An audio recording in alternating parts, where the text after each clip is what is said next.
Selamat datang, di depan saya ada Honor Magic 8 Pro, dan hari ini saya akan menunjukkan kepada Anda bagaimana kita bisa mengaktifkan mode hemat daya di perangkat ini.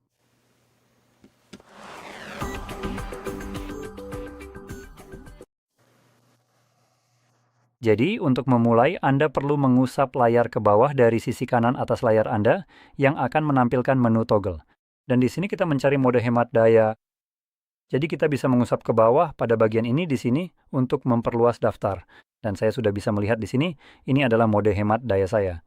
Tapi saya cukup yakin ada mode lain di sini yang akan saya tambahkan. Jadi kita bisa klik di kotak ini dan Anda juga bisa melakukan ini jika Anda tidak melihat mode hemat daya di sini.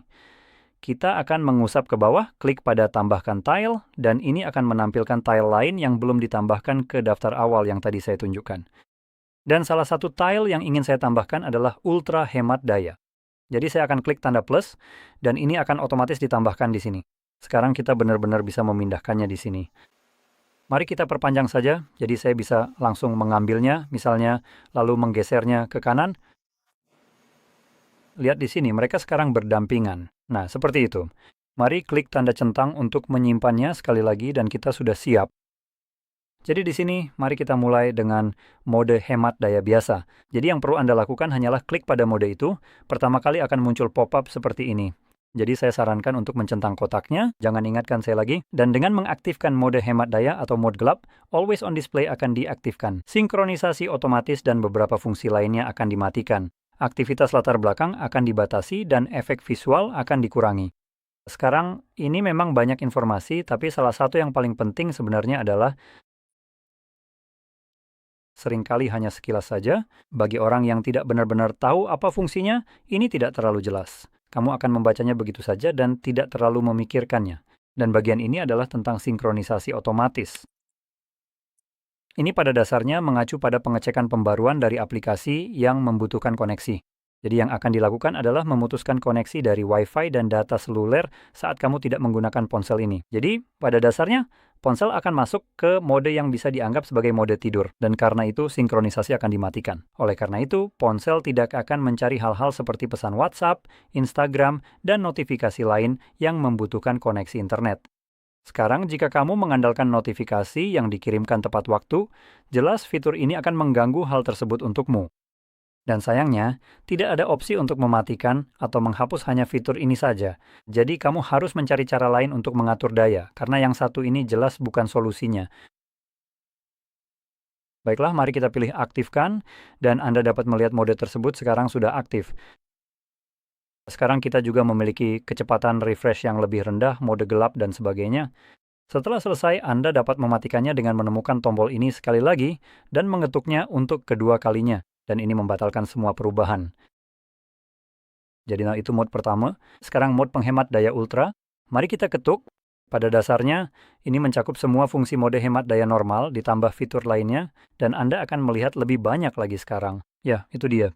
Jadi wallpaper kita berubah menjadi yang latar belakangnya lebih gelap untuk menghemat baterai. Sebagian besar aplikasi saya di layar utama juga dihapus. Jadi sekarang saya tidak punya laci aplikasi atau halaman lain di sini. Sekarang prioritasnya adalah masa pakai baterai. Dan untuk notifikasi serta tombol cepat, pengalamannya di sini cukup terbatas. Tapi seperti yang bisa Anda lihat, sebagai keuntungan dari sisi positif ini, sekarang kita mendapatkan baterai hampir penuh, 94%. Kita mendapatkan sisa waktu baterai sekitar 128 jam saja. Oke, itu sudah sangat bagus. Nah, untuk keluar dari mode ini, kita akan klik di sini dan pilih keluar, lalu ini akan kembali ke mode normal. Sekarang saya akan menunjukkan satu hal lagi dengan cepat. Jika saya masuk ke sini, alih-alih mengetuk tombol-tombol ini, saya bisa menahannya, dan ini akan membawa saya ke pengaturan baterai, dan di bawah, mode penggunaan baterai, Anda bisa mengkliknya, dan itu akan menunjukkan kepada saya manfaat baterai dari masing-masing mode ini. Jadi di mode balanced, yang bisa dibilang sebagai mode normal, kita mendapatkan sekitar 45 jam daya tahan baterai, yang sebenarnya sudah cukup bagus. Mode hemat daya memberi kita sekitar 7 jam tambahan daya tahan baterai, dan kemudian mode ultra hemat daya memberi kita lebih dari 2 kali lipat dari mode hemat daya itu sendiri. Jadi kita mendapatkan hingga 128 jam Jadi pada dasarnya, Anda bisa memilih salah satu dari mode ini tergantung pada kebutuhan dan situasi Anda saat ini. Sebagai contoh, mode hemat daya normal mungkin akan saya gunakan dalam aktivitas sehari-hari ketika saya tahu bahwa saya akan bisa mengisi daya ponsel saya dalam waktu dekat.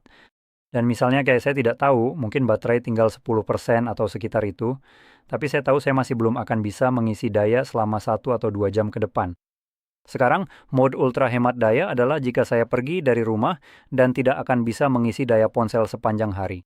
Dan sekarang baterainya sudah di 10%, saya akan langsung mulai dengan mode ultra hemat daya, karena ini benar-benar bisa membuat perangkat bertahan hampir sepanjang hari, bahkan dengan sisa baterai 10% saja. Jadi seperti itulah. Saya tuh akan memilih opsi itu. Jadi dengan penjelasan tadi, saya harap video ini bermanfaat untuk Anda, dan jika iya, jangan lupa untuk tekan like dan subscribe. Terima kasih sudah menonton.